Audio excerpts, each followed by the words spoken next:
West ইন্ডিজের সঙ্গে আমরা 18 তারিখ থেকে প্রথম আমাদের ওডিআই সিরিজটা খেলতে যাচ্ছি এবং তার জন্য ইতিমধ্যে দল ঘোষণা করা হয়েছে।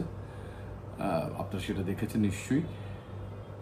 এবং অতি সম্প্রতি সাদা বলে স্পেশালি টি20তে আমাদের বেশ উল্লেখযোগ্য কিছু সফলতা আছে, কিন্তু সম্প্রতি আফগানিস্তানের বিরুদ্ধে আমাদের পারফরমেন্স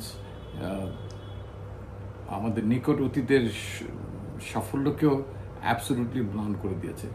এমন একটা পারফরমেন্স আমরা যারা ক্রিকেট দেখি, ক্রিকেটের সঙ্গে সম্পৃক্ত, ইভেন যারা খেলেছে, আমার মনে হয় কেউই আশা করেনি যে এরকম একটা রেজাল্ট হতে পারে।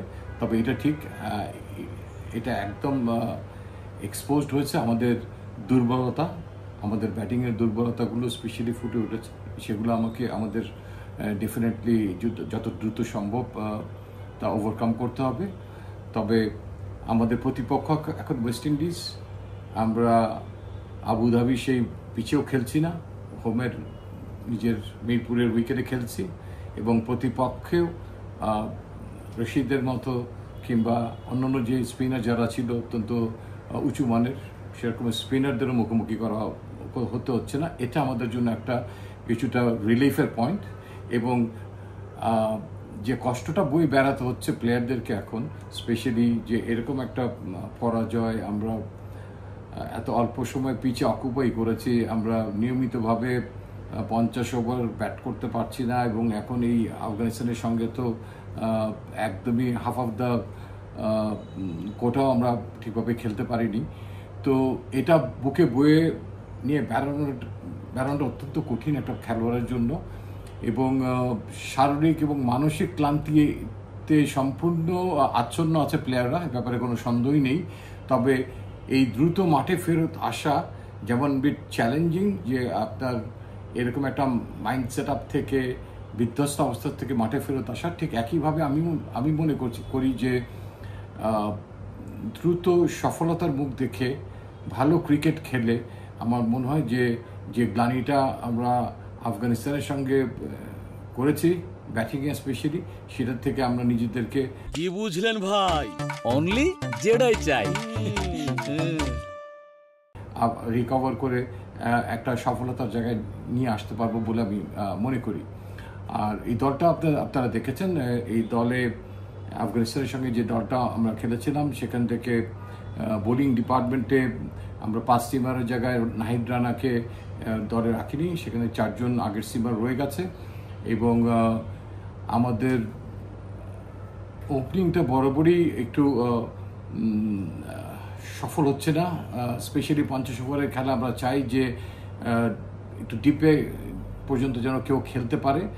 সাইফ হাসান তার কাজটা করে দিচ্ছে, তাকে আরেকটু বেটার করতে হবে, তার ইনিংসটা লম্বা করতে হবে। তার পাশাপাশি আমরা সেই জায়গাতে আপনারা দেখেছেন সৌম্য সরকারকে ফেরত নিয়ে এসেছি।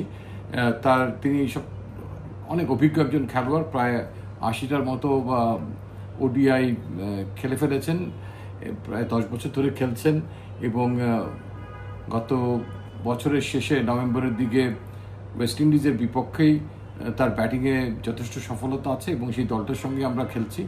তো লিটন দাস যেহেতু নেই দলে, তিনি সেটা তো জানেন, একজন অভিজ্ঞ খেলোয়াড় হিসেবে আমরা সেখানে নিয়ে এসেছি সৌম্য সরকারকে।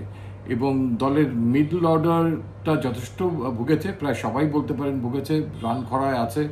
তো সেই জায়গাতে আমরা মাহিদুল ইসলাম অঙ্কনকে এনেছি। আমরা 2027-এ নেক্সট বিশ্বকাপটা ওয়ানডে ইন্টারন্যাশনালে বাংলাদেশ খেলবে, সেখানের কলেবরটাকে বৃদ্ধি করার জন্য যারা সম্ভাব্য কম্পিটেন্ট থাকবেন তার মধ্যে থেকে মাহিদুল ইসলামের নামটা, অঙ্কনের নামটা নিশ্চয়ই অনেক উজ্জ্বল।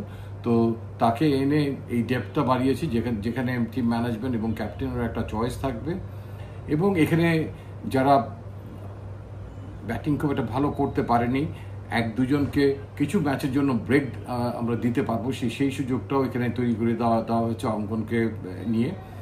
এবং এরপরে টি20 একটা খেলা সিরিজ আছে ওয়েস্ট ইন্ডিজের সঙ্গে আমাদের, সো দ্যাট আমরা আমাদের মূল মিড অর্ডার ব্যাটসম্যান থেকে কাউকেই আমরা আর এই ইয়েতে উপেক্ষিত রাখিনি ওয়ানডেতে, সবাই যেন দলের সঙ্গে ট্রেনিংয়ে থাকে। তো সেই কারণেই মিড অর্ডারে জাস্ট একটা অ্যাড করা হয়েছে, এখান থেকে কাউকে আর বিয়োগ করা হয়নি এবং দলটা 16 জনেরই রাখা হয়েছে।